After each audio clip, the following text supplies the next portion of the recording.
मेरे प्यारे देशवासियों, नमस्कार।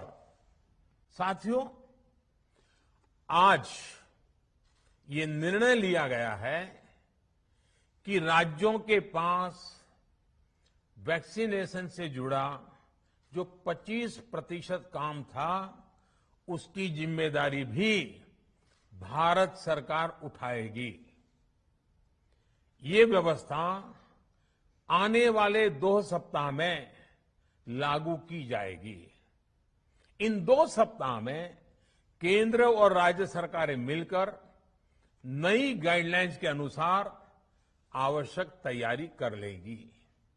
संयोग है कि 2 सप्ताह बाद 21 जून को ही अंतर्राष्ट्रीय योग दिवस भी है।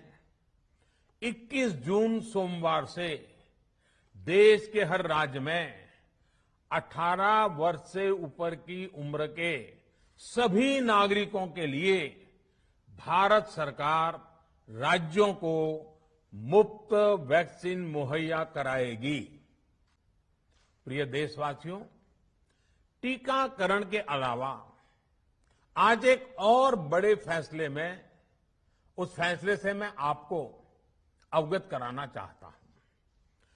पिछले वर्ष जब कोरोना के कारण लॉकडाउन लगाना पड़ा था, तो प्रधानमंत्री गरीब कल्याण अन्न योजना के तहत 8 महीने तक 80 करोड़ से अधिक देशवासियों को मुफ्त राशन की व्यवस्था हमारे देश ने की थी। इस वर्ष भी दूसरी वेव के कारण मई और जून के लिए भी इस योजना का विस्तार किया गया था। आज सरकार ने फैसला लिया है कि प्रधानमंत्री गरीब कल्याण अन्न योजना को अब दीपावली तक आगे बढ़ाया जाएगा। महामारी के इस समय में सरकार गरीब की हर जरूरत के साथ उसका साथी बनकर खड़ी है। यानी नवंबर तक 80 करोड़ से अधिक देशवासियों को हर महीने तय मात्रा में मुफ्त अनाज उपलब्ध होगा। इस प्रयास का मकसद यही है कि मेरे किसी भी गरीब भाई बहन को, उसके परिवार को भूखा सोना ना पड़े।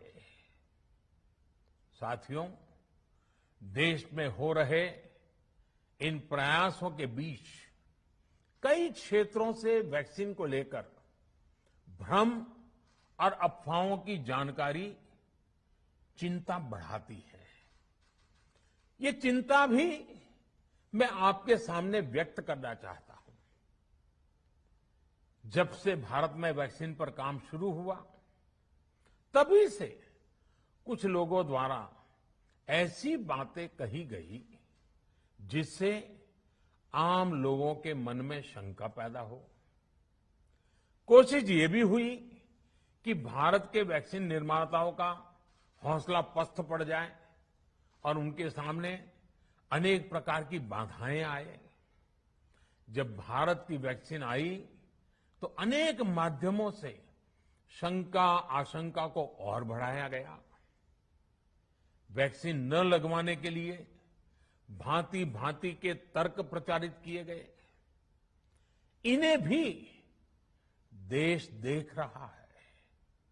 जो लोग वैक्सीन को लेकर आशंका पैदा कर रहे हैं, अफवाहें फैला रहे हैं, वो भोले भाले भाई बहनों के जीवन के साथ बहुत बड़ा खिलवाड़ कर रहे हैं। ऐसी अफवाहों से सतर्क रहने की जरूरत है। मैं भी आप सबसे, समाज के प्रबुद्ध लोगों से, युवाओं से अनुरोध करता हूं कि आप भी वैक्सीन को लेकर जागरूकता बढ़ाने में सहयोग करें। अभी कई जगहों पर कोरोना कर्फ्यू में ढील दी जा रही है, लेकिन इसका मतलब ये नहीं कि हमारे बीच से कोरोना चला गया है। हमें सावधान भी रहना है और कोरोना से बचाव के नियमों का भी सख्ती से पालन करते रहना है। मुझे पूरा विश्वास है हम सब कोरोना से इस जंग में जीतेंगे। भारत कोरोना से जीतेगा। इन्हीं शुभकामनाओं के साथ आप सभी देशवासियों का बहुत बहुत धन्यवाद।